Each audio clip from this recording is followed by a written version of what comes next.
Now to the Fox News voter fraud unit and claims voter ID would stop felons from illegally voting. You know, we've investigated claims that illegal votes may have tipped the 2008 Minnesota Senate race to Al Franken. Senator Franken defeated incumbent Republican Senator Norm Coleman by a mere 312 votes.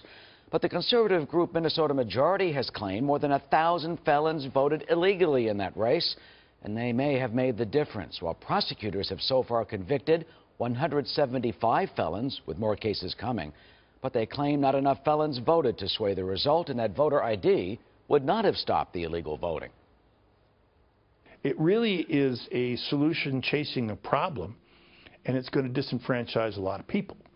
And as a federal judge said in Ohio, there's only one reason for voter ID, and that is to disenfranchise people. And that's what it does.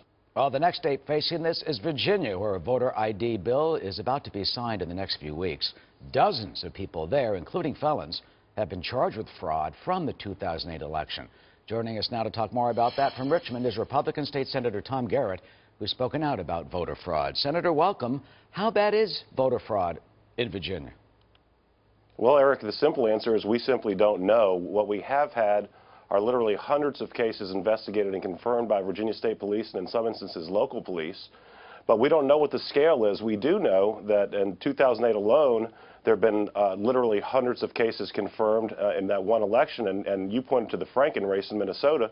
Likewise, the 2005 Virginia Attorney General's race was decided by about 300 votes. So that's a statistically significant number, and it's something that we should all be concerned about. Well, when you talk about potentially hundreds of cases and you have these close races, Minnesota 312, Virginia 2005, 300, you know, what does that mean for our election process? Well, obviously, any vote that's illegally cast, you can look at it two ways. Either waters down every legally cast ballot, or every illegally cast ballot cancels out a legally cast ballot. And so this isn't about disenfranchisement. This is about protecting the sanctity of our franchise, ensuring that one person, one vote is the law of the land. 38 people or so, several dozen have so far been charged, including felons, with voter registration, illegally registering to vote, including some, they say, there are claims that some third-party groups may have been involved. What's the latest and what's going on in terms of those cases? Well, prior to my election to the state senate, I was the Commonwealth's attorney or the district attorney in Louisa County. Our sheriff's office actually investigated two instances of this, and we had convictions on those investigations.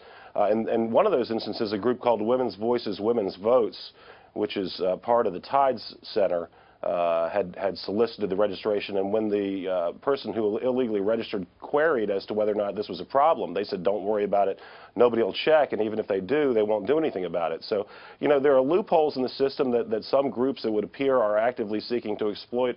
All we want to do is close the barn door before the horses get out. So you're talking about these groups like, I mean, it comes to mind Acorn, for example. You think they actually purposely solicited illegal votes to get them on the ballot? Well, I don't have any sort of hard evidence that the group institutionally did so, but we do have very good anecdotal evidence that individuals within the group did.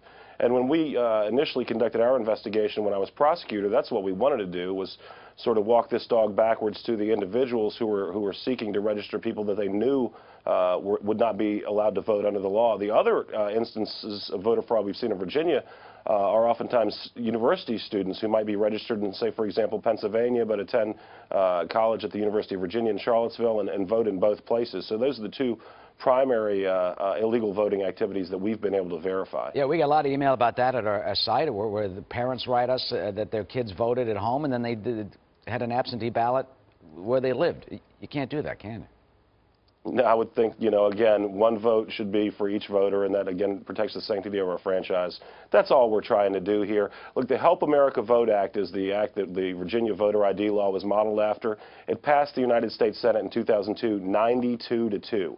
And so when we got the Virginia voter ID bill, which is actually more broadly constructed, doesn't require a photo ID or anything like the Texas or South Carolina laws do, we thought this would be a bipartisan common sense issue. It passed 20-20 tie with the lieutenant governor breaking the tie. The only conclusion I can reach is that there are some entities that are interested in allowing the loopholes to continue and not ensuring the sanctity of one person, one vote. And that's very disconcerting in the United States of America. Well, it is a hot and contentious issue. Senator Tom Garrett, we thank you for joining us this morning to talk about what's going on in Virginia. Thank you. Eric, thank you, and thank you for bringing attention to this important issue. Well, absolutely, and as you know, and as folks around know, voterfraud@foxnews.com is our address. If anyone who's watching suspects voter or election fraud or any hanky-panky at the polls, it's something that we are really onto. Senator